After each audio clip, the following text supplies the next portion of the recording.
Hello everyone, good morning. అందరూ ఎలాగున్నారండి? ఈ clip చూసినారా? నాకైతే గూస్ బాంబ్స్ వచ్చినాయన్నమాట. ఎందుకంటే ఫోన్ క్లియర్ చేస్తున్నాను. ఈ క్లిప్ అనేది చాలా స్పెషల్ అనిపించింది నాకు మాత్రము. మీకు మామూలుగా కనిపించవచ్చు, అందుకే పోయినప్పటి నుంచి మన పిల్లలు మనకేం పెద్దగా అనిపించారు, కానీ ఈ స్కిట్లో చేసిన అక్క వాళ్ళు అందరూ దిష్టి తీయి తర్వాత ఇంటికి వెళ్ళిన తర్వాత అని అన్నారు. అమ్మవారివి వరలక్ష్మి వ్రతం స్కిట్ చేసినాం చూడండి, అందులోదనమాట ఈ క్లిప్. ఫోన్ క్లియర్ చేస్తుంటే కనిపించింది. ఇది మీతోనూ షేర్ చేసుకుందాం అనేసి ఇలాగ మీతో చెప్తున్నాను. ఆ వీడియోస్ చూడండి ఎలాగున్నాయో. చాలా కష్టపడినాము. ఎలాగున్నాయో నాకు కామెంట్ సెక్షన్లో కామెంట్ చేయండి ఫ్రెండ్స్.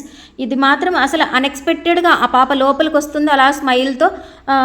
కొన్ని ఇప్పుడు చేస్తున్నారు కదా, మామూలుగా అమ్మవారు వేషం వేసినప్పుడు అట్లా పూనడము, స్టేజ్ మీద పిల్లలు పర్ఫామ్ చేసేటప్పుడు అలా వచ్చేయడము, అంటే అంతా రావాలి అని కాదు, కానీ ఒకలాంటి హ్యాపీనెస్, ఒకలాంటి లోపల ఫియర్ అనమాట. నాకు అది ఎట్లా ఎక్స్ప్లెయిన్ చేయాలో నాకు అర్థం కావటం లేదు, కానీ ఒకలాగా అనిపించింది అనమాట నాకైతే. మీకు ఎలాగ అనిపించిందో నాకు కామెంట్ సెక్షన్లో కామెంట్ చేయండి friends. Thank you for watching. Please support me. Thank you.